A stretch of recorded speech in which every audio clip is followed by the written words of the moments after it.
So going back to Nirvana, you record basically getting the tape to Jonathan. Like how did Jonathan and then I gave them the tape, and probably gave it to Jonathan because I didn't have that much contact with Bruce in those days, and I don't think, but he wasn't about to just release it. He thought, well, this is interesting. The singer's got character.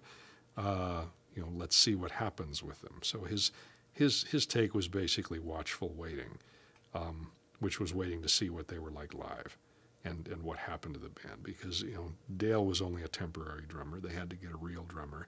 They had to get a name, and they had to start playing some shows, which they did. They had, I think a fellow named Dave Foster played a show or two with them, and, shortly after that, maybe I saw one show at the Community World that they played with this other guy on drums, and I think I walked in and caught the last 3 songs or something like that.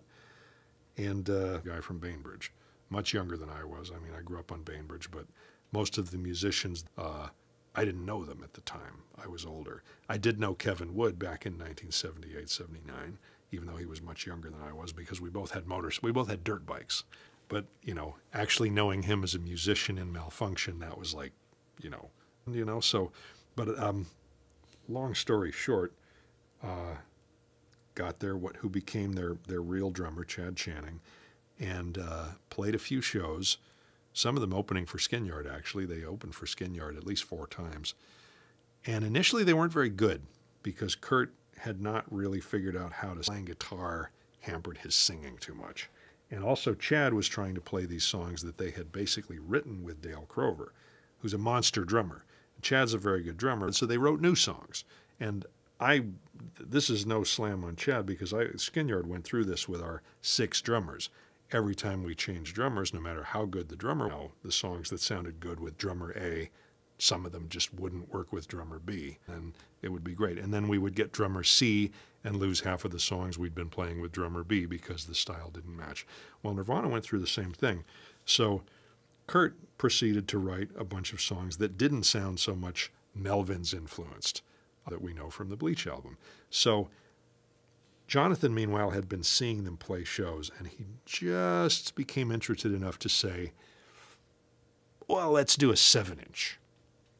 And one side has to be this cover tune you guys have been that thrilled about the idea that, okay, my first record ever is going to be a 7-inch, and it's going to have only one of my songs on it, a cover tune. And I think it was June or July of '88.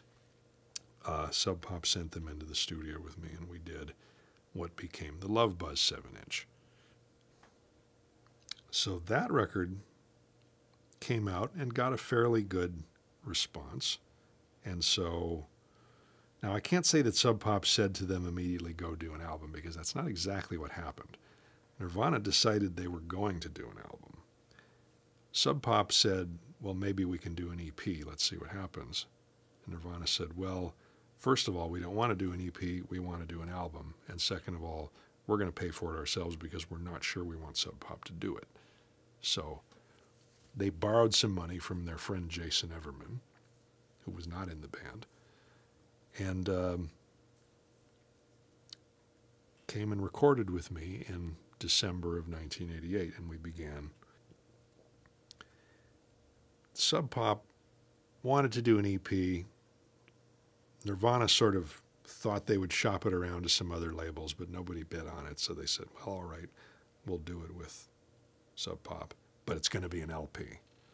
And the only thing that they did do, Sub Pop made, Bruce Pavitt in particular, made them change the song order. Because they had a song order picked out. I think it was going to start with Floyd the Barber. And Bruce said, no, it's got to start with the original sequence on it. So Bruce convinced them to change the sequence of the songs, and that was pretty much, the only time they listened to Sub Pop about anything. So that became the Bleach album, and that came out in '89 sometime. And initially did okay, but not spectacularly. It did fairly well, better than people were expecting, I think.